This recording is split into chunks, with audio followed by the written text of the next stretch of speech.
There you go. I heard something that said recording in progress. So I don't know if you heard that, but I did. Great. Okay. All right. So let me see. How do I put you all back on my big screen? Okay, there we go. Can you still see the screen share? Yes, but it's not in Okay. presenter mode. We can see all the slides still. Ah, okay, okay, okay. All right. Let me see. There we go. Screen sharing is paused. I need you to resume if you would appreciate it.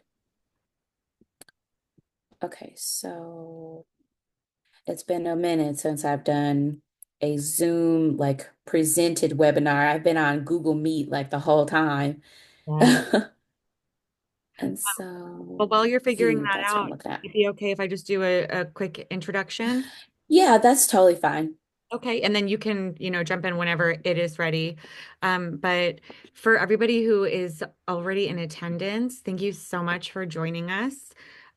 We are going to try to, as LDA, the Learning Disability Association of Georgia community, we're going to try to host more regular webinars with specialists like Dr. Edwards. Who is the owner and founder of Magnolia Wellness and Psychology and specializes in educational evaluations. And we feel very lucky to have her here today because she brings a wealth of knowledge. So she is going to take us through a presentation. And I guess, Dr. Edwards, if you could share we can see it now. That's perfect. Okay, awesome. If you want to share just how you prefer to take questions, if you want us to hold till the end or drop them in the chat. But Yeah. yeah, so we'll let you take it away whenever you're ready. Yeah. So after Edwards, well, Tamyra Edwards, I'm not super big on formality. So Tamyra is perfectly fine. I am very much not a save your question to the end person at all. So if anyone has questions as we go through, then feel free to jump in and ask because more often than not, I will probably forget that you had a question. And if anyone else is like me, you might have forgotten either. I mean, too, unless you just wrote it down yourself. And so just a little bit about me. I own a private practice in Roswell, Magnolia Wellness and Psychology, and we specialize primarily in comprehensive evaluations for learning disabilities, autism, and ADHD. And I see children and adults as well. Kids, I go down to age 3, and adults, I don't have a cap on it at the moment. Most of the time, my adult referred tend to be I think the oldest I've had is like 45 or something like that. So that's perfectly fine. Um,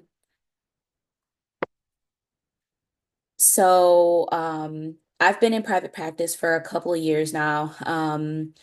At Magnolia Wellness, we've been open since 2023. And so I would like to say that within that time, I have not been busy.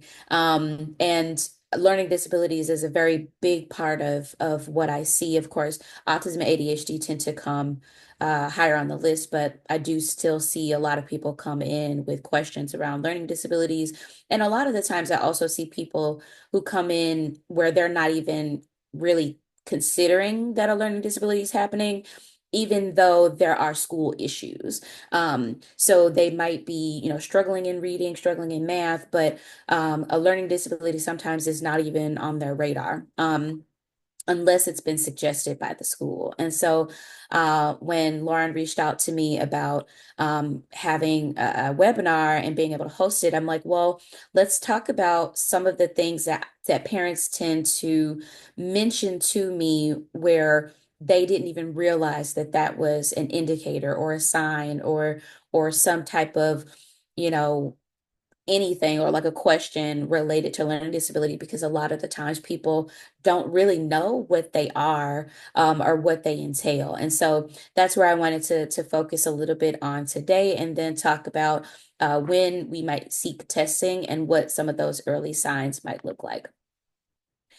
And so I'm on my dual screen here. So if something gets a little hinky, then just let me know. So some of our goals and objectives that we're going to focus on, of course, is understanding what the signs of a learning disability are. And we're going to focus primarily on the big three, which is dyslexia, dyscalculia, and dysgraphia. There is something called a nonverbal learning disability, and I'll touch on that very briefly. I don't have as much information or training about that because that's not my area of expertise. But I do plan to seek out like CEs on that this year. But we'll focus primarily on the big three because that's what most literature tends to be around. We'll learn about how those signs can be missed or masked as we're talking about what some of the early signs actually are. And then we're going to talk a little bit about how do we know when a professional evaluation is needed, and then who do I get one from? One of the common questions or common misconceptions that I always get whenever I do a learning disability evaluation, when people find out I'm not a school psychologist, they're like, oh, I wasn't aware, parents specifically, where I wasn't really aware that you could do that. I thought you had to go through the school to get testing, et cetera, et cetera. And yes, and you can also seek out a private evaluation from someone who's been trained in learning disabilities and testing and things like that. So touch on that as well. So we'll start first with what exactly is a learning disability. We have the IDEA definition, which is a disorder in one or more of the basic psychological processes that involve understanding, using spoken, written language. This also covers listening, thinking, speaking, reading, writing, math, all of those. But in simplest terms, we don't always explain a learning disability from the IDEA definition. We want to break that down into how parents can understand what a learning disability is, what it isn't, and how it impacts people. So, in its simplest form, it is how a child's brain processes information. Specifically, we're talking about subject matter processing information, so reading, math, writing specifically, but a learning disability can blanket a lot of different areas and not just related to academics. It can impact how you process information quickly or slowly. It can impact how you understand information. It can impact how you follow through with the information that you're learning and different things like that. It does not mean that your child or you, if you're an adult who's been diagnosed with this, is not smart. Most often, some people with a learning disability have average or above average IQ, but their like academic learning specifically is the areas that are below average. Many kids with LDs are just as bright as their peers. Most of them learn pretty well. Actually, they understand information, they can express themselves well, they can do all the things that we would, stereotypically think that learning disability kids can't do, but their brains just take a different route into understanding and expressing what they've learned and how they've learned it. I just realized that's a repeat down there, but so some common myths and misconceptions when it comes to learning disabilities. I'd already talked about learning disabilities mean low intelligence, and of course, that's just not true. By the DSM-5, which is what we use privately to diagnose, I would say almost always tend to have average or above average IQ. That's not to say that people who have lower IQ can't also have a learning disability, but typically the profile is average or above average IQ with below average academic functioning. So LDs actually usually have nothing to do with intelligence. And like I said, many of them have average IQ, and some of them are actually gifted. You can be gifted and still have a learning disability. Um, and I do want to clarify too that it has nothing to do with intelligence in the sense that just because you have average intelligence or below average intelligence does not mean that you can or cannot have a learning disability. In terms of IQ, it is made up of different things, including verbal skills, nonverbal skills, working memory, processing speed, and those are things that can impact and be impacted by a learning disability. So I do want to clarify that just a little bit.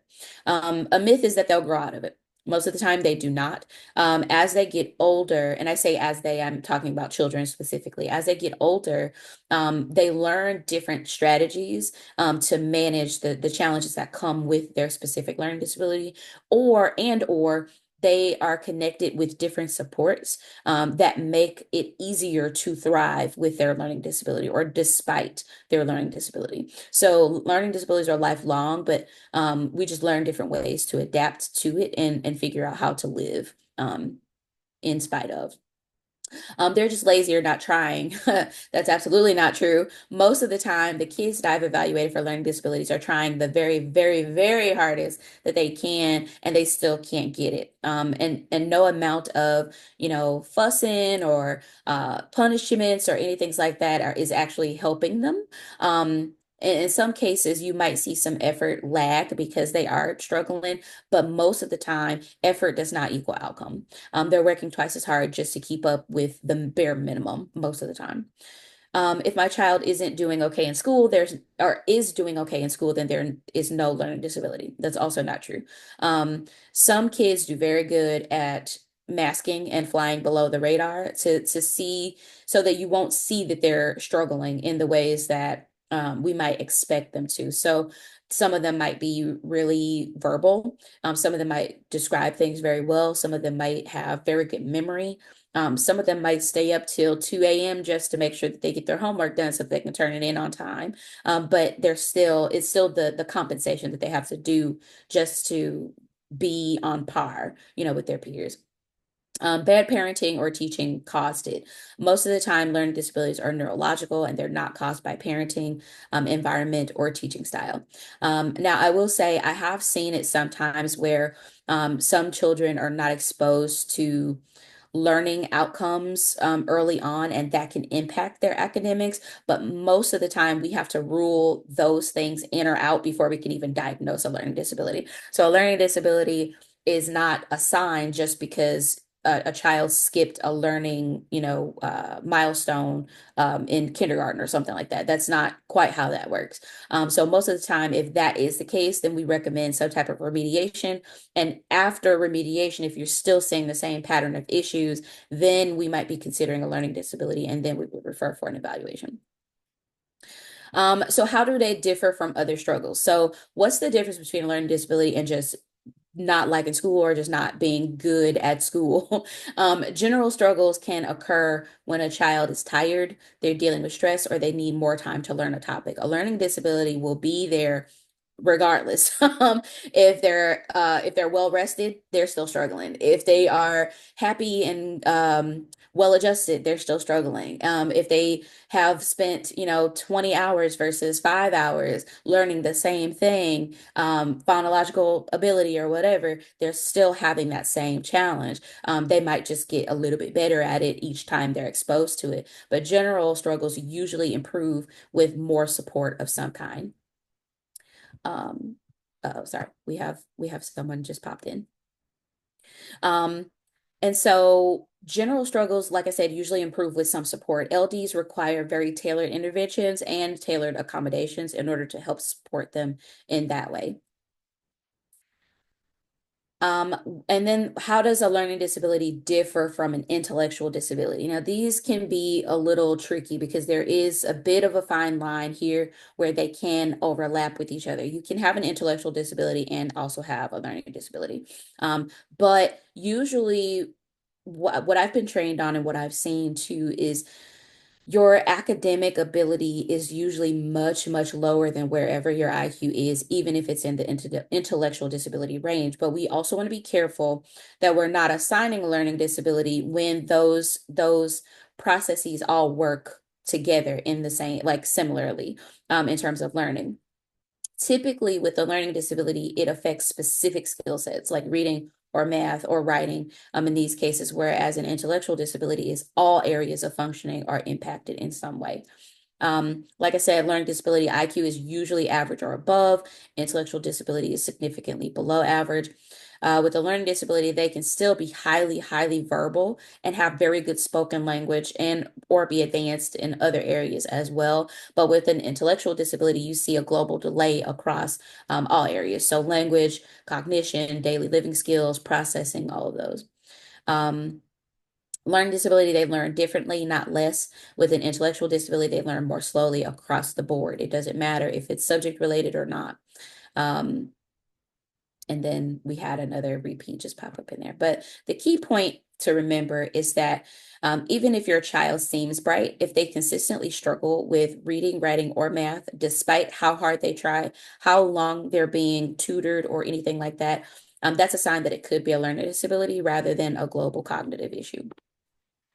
So we'll focus on the big three, and I'm going to go through these relatively quickly. However, Lauren, I don't know if we would share the PowerPoint or if it would be available to people, but since we're recording, I think people can also go back and look back over it. But we'll focus on the big three that I mentioned before. The first one is dyslexia. It's probably one of the most, not probably, it is one of the most common learning disabilities that we know of. And so it is a language-based learning disability that affects reading specifically. And it's not just like word reading, it's also being fluent. So making mistakes or not how accurate you are when you're reading. It can also affect spelling as well as decoding. So when we think about decoding words, you're thinking about like if you're reading something and you come across a word you've never seen or a new word that you have no idea how to pronounce, we use sounds, syllables, like the functions of letters and put them together to figure out what a word says. Um, Dyslexia can also encompass that entire process and having trouble in doing that. It can also show up in comprehension, so reading comprehension as well as I mentioned fluency, but it can be in the speed reading. Some of the core challenges is not just letter reversals. That's one of the main ones that I get parents say all the time. They don't reverse their letters, so it can't be dyslexia. No, it can still be dyslexia. They have trouble matching letters to sounds. They can have trouble isolating sounds in words. Like I said, decoding unfamiliar words. One of the ones that I see pretty often, especially the ones in children who have average or sometimes high average intelligence, is slow and effortful reading. So these are the kids where if you have them read out loud, it takes them 10 minutes to read one sentence because they're struggling on every single word in that sentence. Whereas, for a typical, I'd say, fifth grader or something, it should take them, no longer than I'd say 2.5 to 3 minutes or so to read like an entire passage, but they've spent 10 minutes on one sentence. That's a very good example. One of the feelings that I usually get for kids like this is where it's almost painful to see them struggle and hear them struggle while they're reading, and then you see their frustration, you see their anxiety and different things like that. That's one of the counter transference type of things that I look for as well when I'm doing these evaluations is like if I'm feeling uncomfortable, listening to their effort or how difficult it is, then imagine what that's like for, a fifth grader, to be in a classroom or to be doing homework and they're struggling to get through this as well. Poor spelling that does not improve with practice. So spelling is a little bit interesting because it can also fall under dysgraphia. However, reading challenges can also affect spelling for good reason. If I'm decoding words, then that also affects whether I spell them correctly or not. And some dyslexic kids will spell words phonetically, like they'll sound it out and then they'll spell it that way. That's also another way that you might be able to see that.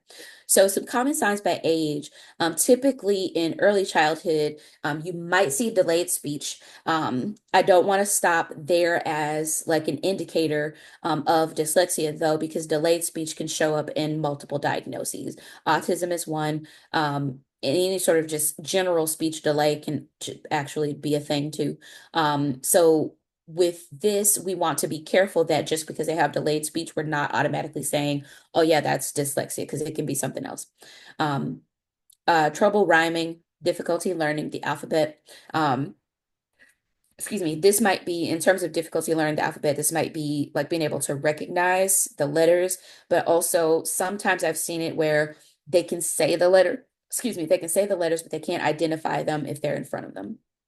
Or they might be able to identify uppercase letters, but not lowercase letters. I've also, and this is elementary, the elementary category, but confusing certain letter types. So B and D, P and Q. I've also seen where they've identified it as a Q, but it's like no, they'll say it's like an upside down B or something like that. I have seen that. It's rarer, but I have seen it. Struggling with sight words, avoiding reading out loud. In later grades, we talked about the slow reading rate, so just reading very, very slowly.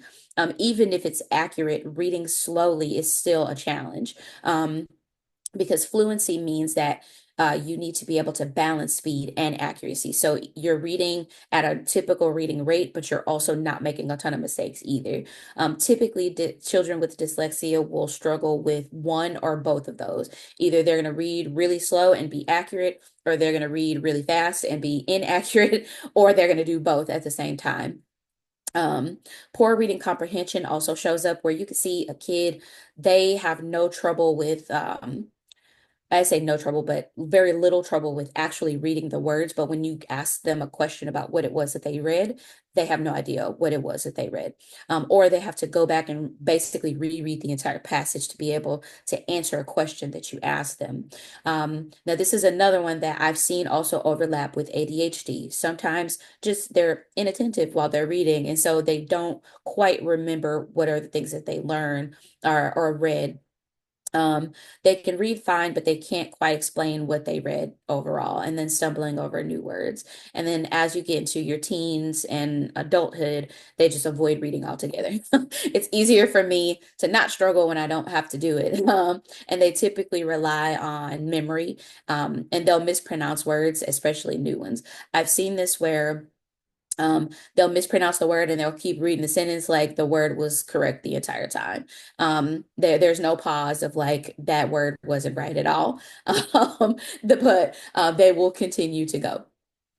So dyslexia can often be masked by strong verbal skills. A lot of the times I've seen it where, some kids are very expressive, they're very charming, they have charismatic personalities, they are outgoing, they are good storytellers, and most of the time when this is described, they're like, it can't be dyslexia because they are fluent in their speech and things like that. And it's like, yes, and we can still have dyslexia show up, even in those cases, because they can learn by memorization, they can learn by hearing.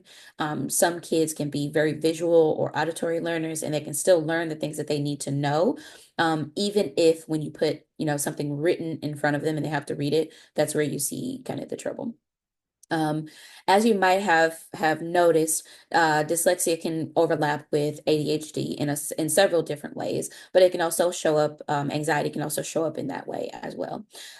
Emotional fallout is also very common, not just with dyslexia, but learning disabilities in general, because many kids will start to think that they're stupid when they're not able to do it, or that they aren't trying hard enough, or that it's something wrong with their brain, or parent expectations is one of them. I've seen also if parents are very high achieving or they have, higher standards for their kids, they can start to develop, anxiety, depression, some like emotional, behavioral sort of challenges also. So any evaluation I think is a good evaluation if it also assesses emotional behavioral concerns as well, because we want to address that in addition to any learning challenges that they might have. So with dyscalculia, it's more than just struggling with math, even though it's primarily around understanding numbers and math concepts. Um, I have not personally heard it being called as math dyslexia, but when I was doing the research into, how to break down the definitions, I did come across that, which I guess it makes sense. Um, it's understanding number sense quantities, memorizing math facts, so not just multiplication tables, but it can also be addition, subtraction. As they get older, it's grasping time, money, measurements, like the identifying like more or less, like which one is more, which one is less, like those types of quantities, math operations, any sort of multi-step problems for math related things, all of those can be core challenges of dyscalculia. Um, in early childhood, you'll see them having trouble with counting, recognizing different patterns, not just numerical patterns, even though the numerical patterns are the ones that they may struggle the most with. Um, for an assessment that we do, excuse me, we focus on, again, fluency because you can have reading fluency, you can have math fluency as well. It's like it's timed math. So I don't know anyone's age in here, but basically when we were younger, we used to do like timed math. You had to write as many answers to math problems in, like 1 minute or however long the teacher gave you. And usually in the timed portion of it, even if it's addition or simple subtraction, like 5 + 2, 3 - 2 or whatever, those can be struggles, or they're taking longer to do the same amount of problems that it would take, a neurotypical child to be able to do in a shorter amount of time. Telling time incorrectly. This one is a little bit challenging, I think, because I don't know if they still teach like telling time from an analog clock, like the ticker type clocks. And so we don't want to rely solely on one piece of information to rule in or rule out dyslexia, dyscalculia, or anything. What I recommend is looking for patterns. So if you see multiple of these things, within a child, and we've already done, some type of support in place, and you still see the same patterns, even if it's to a lesser degree, the pattern is still there, then we want to be asking more questions and being more curious about that. Um, in later grades, this looks like trouble with fractions, decimals, geometry. Geometry is an interesting subject because unless they like math, geometry is generally challenging. But when you break it down into like its simplest forms, when it comes to basic addition, subtraction, multiplication, division, decimals, fractions, percentages, those sorts of things, estimations, budgets, counting money, different things like that, those are the areas where we start to, see more of the challenges, not in just complex math subjects like geometry, calculus, that sort of stuff. It will show up in basic functions as well. And then teens and adults, this is daily struggles with math tasks. Like I said, calculating tips, managing time, how to determine how much change you might need to give someone if they give you a $20 bill or something. This can be masked very easily as being labeled, I'm just not a math person.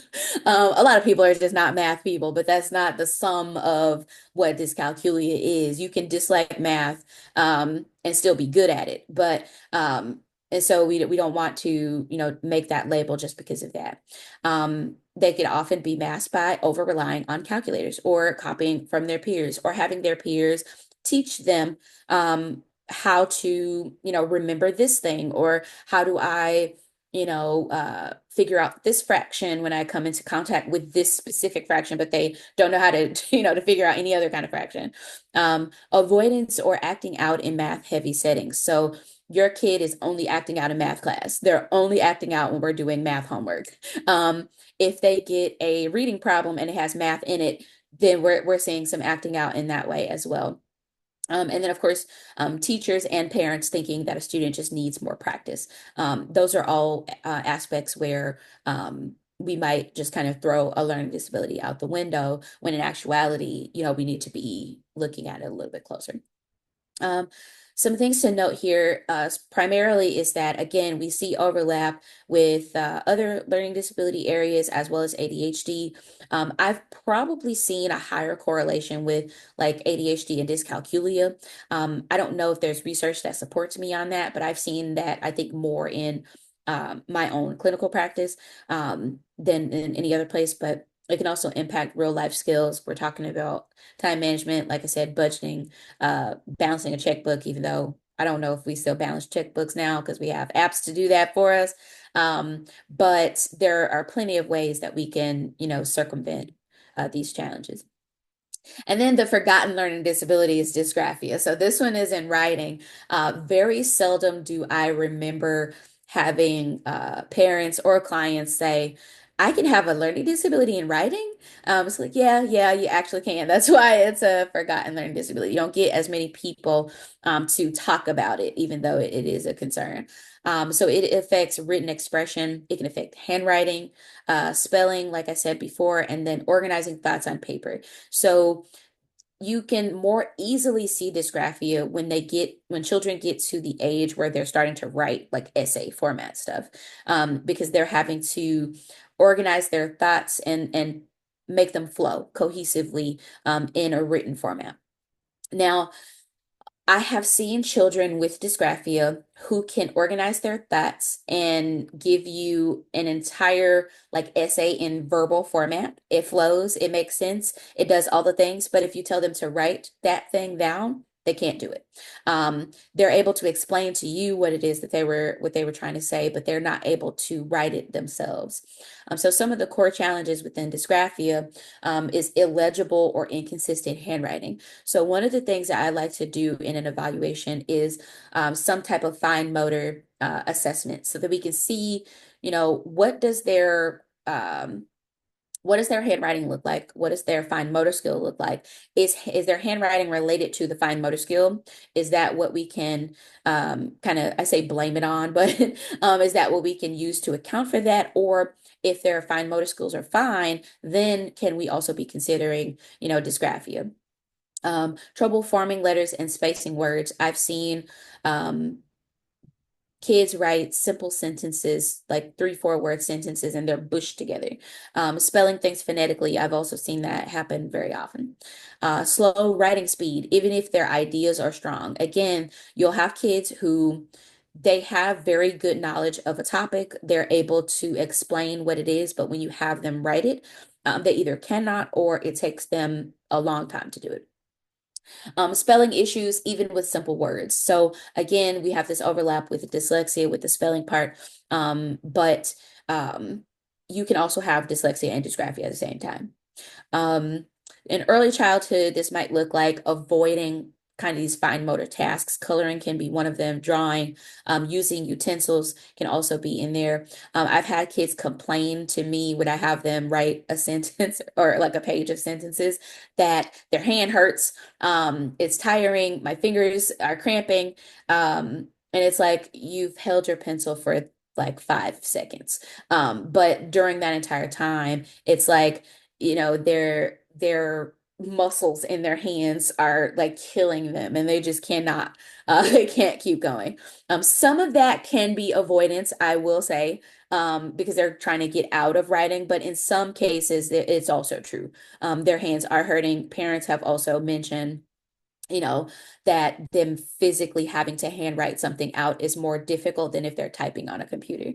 um, Letters are uneven size. They're avoiding written assignments. They have good verbal answers, but they can't express those same ideas in writing. I've had where I give them an essay prompt to write, and I tell them to write an entire page as long as it includes, your favorite game, 3 reasons why you like it. And they'll literally write me a paragraph this is my favorite game. I like it for reason one, reason two, reason three. This is why I like it. Boom, it's over. And they're like, I'm like, I need you to write a full page. This is all I got. I can't give you, I can't give you any more than this. And those are very good examples of how this might show up.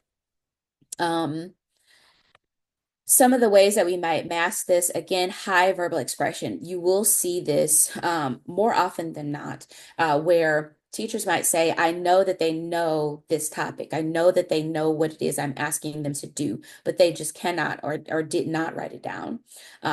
You might see anxiety and perfectionism around writing specifically, erasing over and over so that they can rewrite things in a legible sort of way, using technology to hide their writing struggles. So, using dictation programs, you might see this more in like teens, adults, like college age adults, where we're relying on, things that will help us to write without me having to write, things that will catch my writing mistakes, because I might not be able to catch them myself. being mistaken for lazy or disorganized. So again, it's just not around handwriting itself, but it's around written organization and fluency in that. It can impact note taking, test taking, and essay writing. I've seen it a lot with when we're testing, I see it a lot with essay writing specifically, but I have in younger kids seen it like below third grade, seen it in like sentence writing or if I ask them to write their alphabet and I give them 30 seconds to write as many of them as they can, I have seen it, show up in that way too. And of course, it can overlap with the other learning disabilities and ADHD. A helpful tip for parents, and if we have clinicians in the group and you're working with parents or educators, if a child is struggling in one or more area, that is absolutely common. Um, it's possible to have more than one learning disability or to have all three of them at the same time.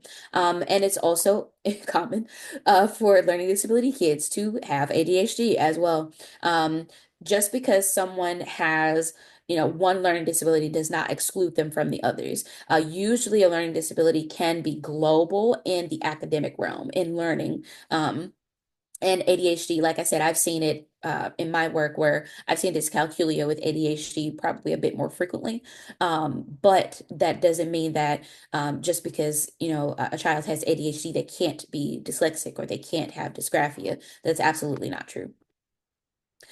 So some more easy to miss signs, people pleasing or social charm as compensation. So I have, I have a good relationship with my teachers. So they give me my paper back when I make a certain amount of mistakes so that I can correct them. So my grades don't suffer. I'm a teacher's pet, so I help my teacher, out so that I help my teacher out so that she'll grade me, less harshly than other people. Or they let me send my homework home, so that I can complete it at home with help from parents. And then, I'll come back in and turn it in that way. So some kids who develop very strong social skills can divert attention away from academic challenges. I've also seen it to where it's, kids who are what is it? They enjoy being helpers or they seek adult approval just to stay in good favor. So that way they're given, extra chances or I've seen it more so, I think, with girls than boys, where they kind of fly below the radar because they're not getting in trouble. They're still doing their work. Um, excuse me, even if it's challenging. And so they're praised more for their behavior than their actual performance. So we want to watch for the reluctance to ask for help with schoolwork. If they are overly eager to please or disappoint their teachers or parents as well, those are things that we can watch out for. Over reliance on effort. They just need to try harder. So I have had several kids with learning disabilities who spend hours on homework or studying or into the wee hours of the night finishing an assignment, but they're still underperforming. You know, they're still struggling. It's taking them 2 to 3 times as long to complete um, um, a homework assignment than what you would expect it to. They're praised for working hard, which reinforces the belief that if they just try harder, that will fix the problem. Most of the time, what you need to watch out for is them being exhausted after doing homework or schoolwork of any kind, and then tears. I say tears, but it can be any emotional response. Honestly, you can see anger, you can see them just, they've tried as hard as they can and then they just, throw things out.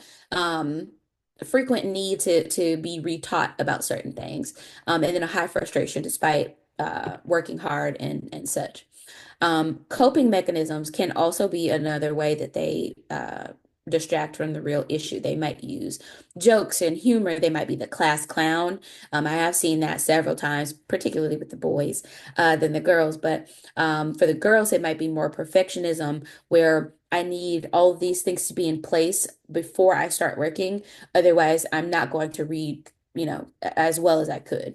Or they're avoiding or even acting out as their emotional shield. Um, all of these strategies are a way for them to hide their feelings of inadequacy or the feeling that, I'm a failure because I'm not able to read, something that a third grader would be able to read and I'm in eighth grade, or the fear that they will be exposed for struggling and that they might not be helped if they are. So you need to watch for overly silly or clownish behavior during work times. This one, again, is not in isolation by itself, saying, hey, if they're doing this, they're masking, a learning challenge. We want to keep this in mind to put with other patterns of behavior so that we can rule things in and out as a whole rather than as an isolated thing. Meltdowns over small assignments, forgetting to turn in assignments, procrastination, or shutting down. The forgetting to turn in assignments can also be a sign of ADHD. Again, we don't want to take them in isolation, so just keeping those in mind. Inconsistent performance. Some days they get it, they can do it well, and then other days they don't. I just taught you how to do this math problem yesterday, or I say yesterday, but it could be a couple minutes before, and then as soon as I put you on your own to do independent work, it flies out the window, which can be frustrating for both parents and teachers. But this inconsistency can be related to executive functioning or processing speed issues. Sometimes it's not that they're not learning. Sometimes they aren't, but in some cases they actually are learning. But if they have poor memory or poor, slower processing speed, then they might be forgetting this information just as quickly as they learn it.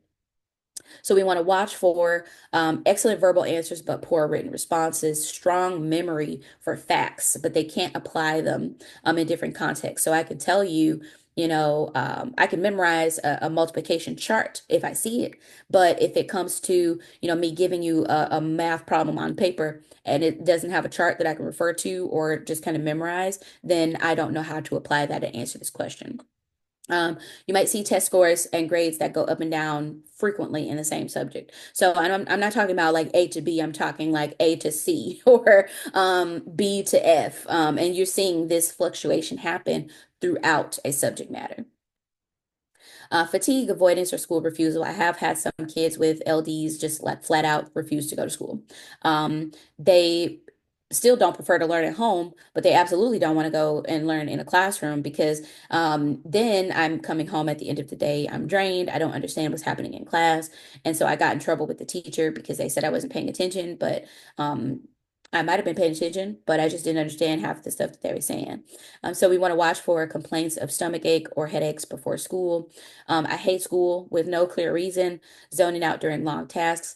I will say this specific one can also be a sign of anxiety, pretty significant anxiety, that is also being exacerbated by school. And so we want to be careful again to not isolate things. Perfectionism and fear of making mistakes. Again, this is anxiety too, but you can see this in gifted children, and those we consider 2E, twice exceptional. So basically, they have high IQ and they're also diagnosed with some type of learning disability, autism, ADHD are the primary ones that I've seen. Anxiety can also be one as well, but um, so they're painfully aware of their struggles and they get hyper fixated on avoiding failure. So these are the kids that we'll see who are trying extra hard. They're spending hours on schoolwork, and even you telling them to take a break is just not it's not motivating them to stop because they're like, I need to get this in order to get this grade, in order to do, XYZ. So we want to watch this. These are our excessive erasers. So if their, notes aren't written neatly, they're going to spend time rewriting the notes, even though they're spending more time rewriting the notes than learning and like rereading the notes. Refusing to start an assignment without some reassurance. You can also see this come up, and I've seen this overlap a bit with autism, where they start to rely on like routines to get started. And then this looks like if I don't have this pen or this notebook or these things happening at the time that I'm getting ready to start my work or my homework, then I can't do it. I can't get started. And you'll see meltdowns over small errors. So when do we seek a learning disability? Trust your instincts. It says as a parent, but as a clinician, as an educator, if something doesn't feel right, then most of the time something isn't right. You've been doing this long enough, even if, like, I think early career educators, I think they have some exposure to different learning things and learning outcomes, and we develop an instinct to lead us toward being curious and asking questions. Most of the time, if you trust that instinct, even if you refer them for an evaluation and nothing is seen, that's still a better outcome than, having this little voice in the back of your mind that says something is going on, and then you think it's just you, and they get missed. And then later down the line, they could have had resources or supports, and they don't have them, and they're still struggling. So just trust that.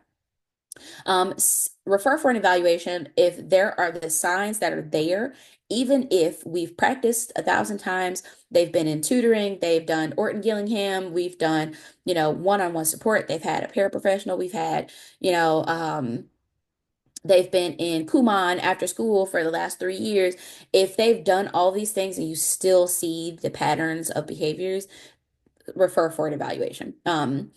Consistent, like I said, consistent pattern of challenges. So we don't want to take one or two things in isolation. We want to observe them across different environments with different things to see if it's the same issue or if it's an evolving issue. Is it, basic reading at home, but now, this is, I can't read a road sign, or they're learning, timetables at home, but when they get to school, they forgot all of them. And so some of this can be like performance anxiety, but we also just, again, want to focus on the pattern of things and how they show up, where they show up. The discrepancy between intelligence and academic performance. I have an asterisk next to this because we've, and I say we, but it's more so like the DSM, like the testing community has kind of moved away from like a discrepancy model of like if your IQ is here, then your academic performance has to be here in order for it to qualify as a learning disability. We do still take note of those things, but we don't rely as heavily on it to diagnose or not. So, but there usually is a discrepancy somewhere. Interference with school performance, confidence, or behavior. So if you're noticing that your kid is avoiding homework every single day, if the teacher is constantly sending incomplete schoolwork home with them to complete at home, if you're noticing your kid's tired, and you ask them why, and they say, because I had to finish XYZ homework in order to turn it in today. Like you're going to start to see some differences in how they show up. School doesn't always initiate testing, so it's up to you to know what you're entitled to and what you're not. So you can seek out a private evaluation to also assess for a learning disability if the school does not or if they don't follow through. And we have private evaluations for school-based testing. The main differences are in the scope in terms of what they focus on. Cost, of course, is a big factor, and then diagnosis is another one. Typically, school-based testing does not lead to a diagnosis. It falls under like state regulations for IEPs and IDEA, but private evaluations usually result in some type of like a learning disability diagnosis. Um, and so that is usually the main difference. Oh, I made it to the end. Okay. So, does anyone have any questions about any of these things that we've gone over, or just general questions that you might have?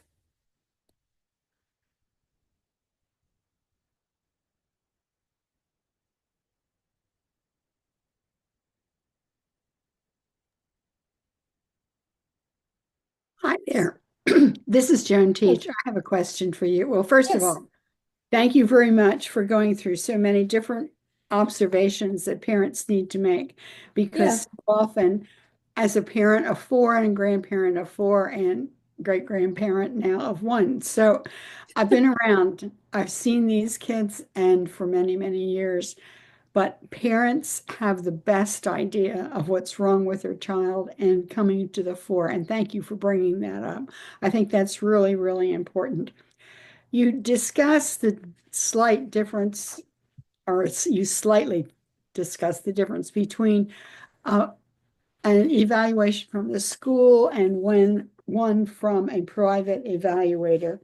Could Mhm. you explain to us what particular things should be in an excellent, let's just call it an excellent evaluation, and Yeah, we won't pitch darts at anybody, but of course. you can tell us something that would help us to understand what should a really good evaluation include. Yeah. So the one of the main things I prioritize in any evaluation is in information gathering. So this is the clinical interview. This is where we get to know like what the concerns are, and we get a very thorough history about what's going on, not just in academics and how they're learning and what teachers have said, because as we've mentioned, sometimes, kids they don't get in trouble at school for certain things, but they can still, be struggling. So we want to know what supports and resources have they already tried? Do we do independent learning? Have we enrolled in any reading programs? Have we, had tutoring, for the last couple of years, and we're still seeing some challenges. So, what is homework like at home? How do we as a family approach learning? What are some things that they like? What is their emotional functioning like? So we want to, get as thorough of a history about their complete functioning as possible, because that's going to help us to um, interpret or not overly interpret, certain test data that we get. The other area, of course, is in the testing itself. So IQ is always on the list. I don't think you can evaluate a learning disability without also having a foundation for the IQ, because we need to understand how they think, how they process, how they remember anything before we can determine how they learn.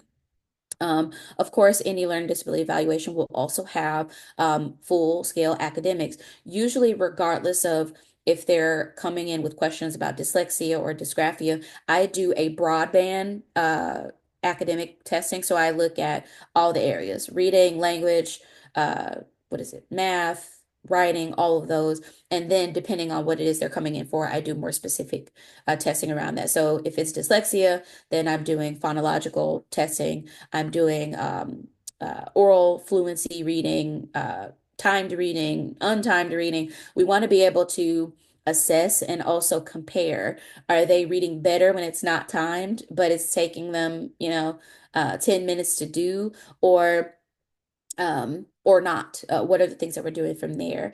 And then typically, learning disability evaluations also include some measures of executive functioning. So we're looking at how you remember, how you process information, how you apply the information that you're processing. And we can't necessarily assess time management, but you can, outside of a self-report measure, but I also look at these things while someone is testing. How are they managing what time they have left? Are they spending, all of this time on one problem to finish it rather than skipping that and going to the next one to get as many of them done? Those are the sorts of things that you're observing at the same time. And I think any excellent evaluation will be looking at all of that.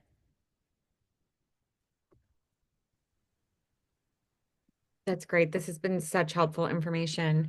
For people who might want to reach out to you privately, um, I assume that the contact email address in the bottom right is the best email address for you, right? Info at. It is. So, I'll actually, my last two slides were on that, so I'll just cover that real quick. So, like I mentioned, at Magnolia Wellness, we do comprehensive evals for learning disability, ADHD, and autism, with children and adults. And typically, we focus on getting them in and out. We don't have a wait list, and that's because we prioritize completing our evaluations in 30 days. Typically, that means that there are a lot of moving parts that are happening in here. But what I found is that when I explain, what the process looks like to parents, they're perfectly fine with them being able to do things and help meet me halfway to get that done. Teachers usually are pretty good at that too. And they can schedule online. So one of the best places to do that is through our website. It's at mwpsychology.com. If you hit the contact page, there are actually scheduling buttons like all over our website. And so if people want to, they've made up their mind, they know they want to go ahead and schedule an evaluation, they can schedule online. They can also see when our intake appointments are available. But if people need to talk to us or you need to contact us, phone or email is also great. It's at info@mwpsychology.com. I do have a lot of automations in process to help streamline some of the contact that people have so that they're spending less time waiting for me to respond and more time getting the information that they need to be able to move forward in the evaluation process. And so there are automated emails that go out in response to, certain questions that we get. But if you have a specific question um, about the process or it's unrelated to like things you can find on the website, then you can always email us, call us, and we'll get right back to you. Any other questions, thoughts, or concerns? I just really appreciate you bringing attention to some of the disabilities that aren't talked about as much Yeah, and, that people might not know as much about. So thank you so much. We really appreciate your time and all of your knowledge. of Thank course. everybody who attended, and feel free to reach out to the contact information on this page. And we will also post this for anybody who may have missed it. So thank you so much. Cool. Appreciate you so much. If there, Yeah. go ahead. Mhm. I was going to say I appreciate the invitation to be able to talk about it. I know we've had our own separate conversations, but learning disabilities just don't get enough love in, any of the teaching type of topics or webinars and things like that. So to be able to, talk about it and my experience with that is always up my alley to be able to do. Great. Well, we appreciate you, and Yeah. we'll definitely be in touch. If anybody has any questions or would like a copy of maybe your webinar, I mean your presentation, I'm sure we can get that to them. Yeah, I'll download it and send you a copy of it right now. So if anyone asks for it, then you can feel free to share it however you need to. Great. Wonderful. Well, thanks All so right. much, everybody. Have a wonderful weekend. Thank you for joining us, and we hope to see you all next time. Thank you. Thank you so much. Bye-bye.